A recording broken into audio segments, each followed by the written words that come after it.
Christina here with NYCountry Swag. We're with the guys from Cadillac 3 today. Hi. What's up? Fun fact that I didn't let them know before. This is not my first interview at the Cadillac 3. Uh-oh. My very first interview ever on camera. It was when I first got it started, 2016, and I was testing everything out. Before you guys got there, you sat down, and I walked over to the camera, and I turned the camera off. Oh, that's good. I remember that. The interview, and the camera was off and wasn't rolling, and then I had to put my tail between my legs and go back, and you guys were so sweet. Where was that at? It was at Taste of Country up there. Hunter Mountain. Yeah, I do remember that, yeah. And that was in 2016. So fast forward 2020, I get another shot. And the cameras are on this time. Cameras are rolling. We've got the team behind there. Thank you guys so much for coming and I do remember it. Do you remember that? I remember it. Actually, we remembered it before we even sat down. Really? Oh, really? Makes me feel kind of good, I think. I'm not really sure. Yeah. But yeah, I was an amateur. Now we're professionals. Oh, yeah. There it is. Everything going. Now we're in a basement in New York City somewhere. Not on a mountain.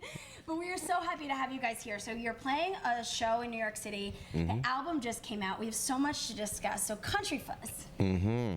Love it. Oh, thank you. Love it. And I think the thing, I've been a fan for a long time. And the thing that struck me when I was listening to it was you've found a way, you've been together for 15 years, and you've found a way to evolve your sound and evolve and keep current, but also keep like that signature sound that your fans love. So what was the process like when you were creating the album to kind of to keep that integrity, but also, remain relevant? Not listen to any other. No Old Dominion allowed.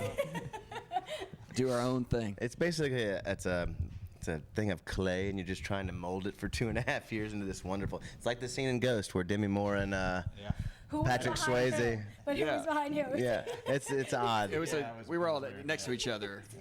No, I mean we Depend on the day. Yeah, I mean we jumped in the week that Legacy, or the record before this came out, we jumped in that next week and started working on this record, and it obviously took a couple different shapes along the way, but I think that where we ended up is a pretty cool place. I think we were also the whole time trying to beat ourselves. We were trying to beat our past records. We were trying to keep people excited and do something. Excited. Yeah, totally, and do something that we haven't done before, and maybe topically go places we haven't gone. Maybe like vibe-wise, chords-wise, groove. So I think we kind of did that on this, and that was. Yeah, and it was honestly all the way up until the very end. Like we were done. We didn't finish the record till 6 months ago or something like that. Yeah. And so it was literally that whole time, kind of just continuing to write and record things and try different things until we were. The hardest part was sequencing the whole thing and getting 16 songs. It's a lot of songs. A lot of songs for current times. That's a lot of songs to put on an album. Right. That's almost a double record. If you think about it. I saw a guy on Twitter the other day. He was like, "I don't trust bands that put out albums that have more than 11 songs." Well, that guy can kiss my ass. Who cares about what that guy thinks? Like, you don't have to trust me. You just have to listen to our album. Just listen to it. Well, the one song I really wanted to touch on was Labels, written by Neil. And I think it's such a great metaphor for so many things, and you touch on so many stereotypes that people put on people put on themselves, and this. Go listen to it because it's one of the best songs on the record. But what I think was interesting for me when I was listening was like, you guys have to deal with that. And in a day and age where like music is so fluid, but there still has to be a label on it for some reason. Right. You guys deal with that a lot. Like, you're not country enough, you're not rock enough, you're too rock, you're too like. It's like a ridiculous thing, but something that you have to deal with as an artist and as a songwriter. So kind of talk to me about that. No, I think people get uncomfortable not being able to label something. Yeah. And so I think when a band, and I'm not speaking for Neil or Kelby on this, but I think our situation as a band is like, we just want to be us, and we don't want to be members of anybody else's club, quoting Tom Petty there. Yep. I think it's an interesting thing, like people they feel like they have to, whether it's us or Sam Hunt calling him Tupac for country, or whoever, Maren Morris, all that stuff. Right. I think it's just interesting to look at, a band. That's why we called it Country Fuzz too, so we could have people like, hey, we can give, hey, all right, people, if you really need to call it something, here's this. And so that song just kind of so happened to come at the perfect time too, when we were trying to figure out what this record was going to be, and we'd cut like 8 or 9 songs, and then he played that for us on the back of the bus one night, and I was just like, holy crap, man, this is going to tie it together. Yep. Such a cool lyric, and it's like, you know, somewhere obviously topically we haven't gone before. Yeah. You know, and so that was pretty fun, and that's the kind of thing that we're trying to do for this band, or with this band, is be something that is not necessarily different every time, but you don't know what you're going to get. Yes, but always, like I said, keeping that, like, because your fans have come to know that swampy, dirty, country, southern rock feel, and you want to keep that, but also, like you said, remain and just surprise people when they're going to listen to the album. Yeah. We're always going to sound like that to a certain degree. I mean, that's where we started, that's where we came from, but we always want to expand the sound. So Right. Very cool. And there's brings it all groovy songs together. on there. There's rock songs on there. There's a song that could be country radio friendly on there. That Oh, don't say that. Yeah.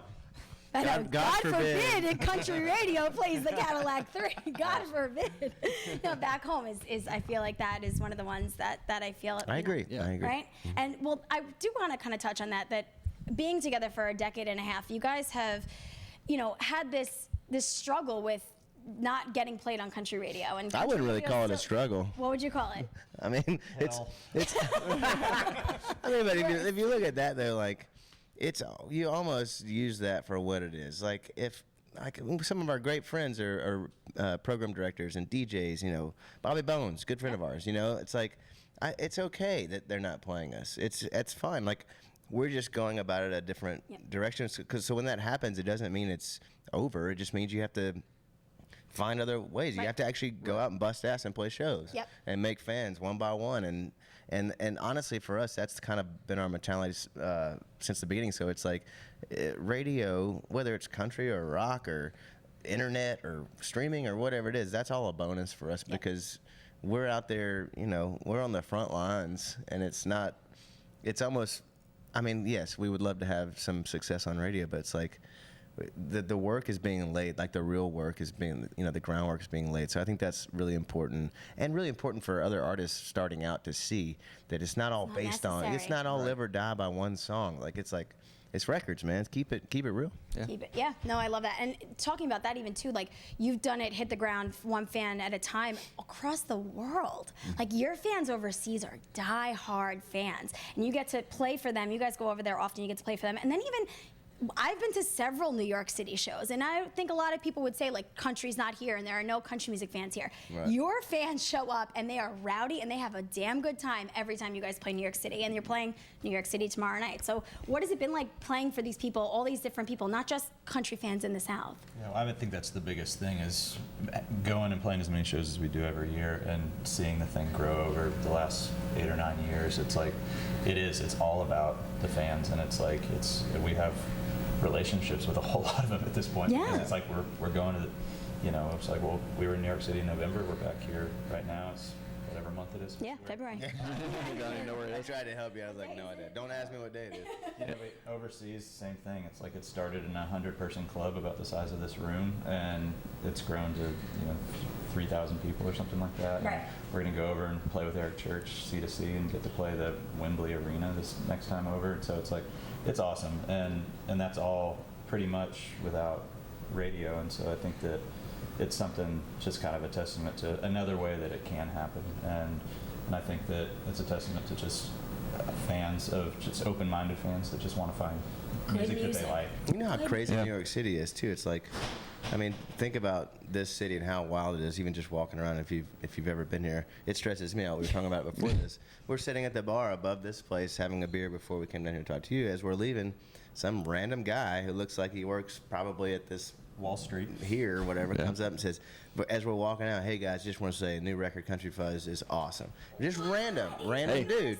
And so it's just like, that's not, he hasn't heard us on the radio. He hasn't, you know, like, there's nothing really helping that out other than he probably caught a show somewhere, or somebody told him, you know, word of mouth, this shit's cool. Yes. You know, so Grassroots, organic. I think it's pretty fun to see that, man. Yeah, I love that you got to experience that. Yeah. Somebody just walking by was like, hey, I love your album. Yeah. Like, well, we love it. What Thank else you. do you guys have planned for 2020? So you said C2C. What else is going on? Whole lot of Staying on the road. Yeah, the Country Fuzz presents the Cadillac 3 tour is literally hitting. We're hitting Canada too, yeah. Canada. In April. Going doing back. a lot more headliners. Obviously Headliners in the Europe. States. We're gonna Ryman. Yeah. They were doing the Ryman. Yes. March 27th. Yeah. Again, second time, so that's exciting. There's a few tickets left. Just a few. Grab your tickets. If you want to sit by yourself, you can get a ticket. There's singles. We got singles It left. doesn't matter. You'll enjoy it no matter what. But yeah, a lot of stuff. We're excited. Yeah. Love it. Thank you so much for coming to hang out with New York Country Swag before your big show in New York City. We love you guys. We love the album. Make sure you're downloading, streaming, calling your radio stations, and telling them to play the songs from Country Fuzz. Thank you guys. We love you. Thank you. Good to see you. Appreciate it.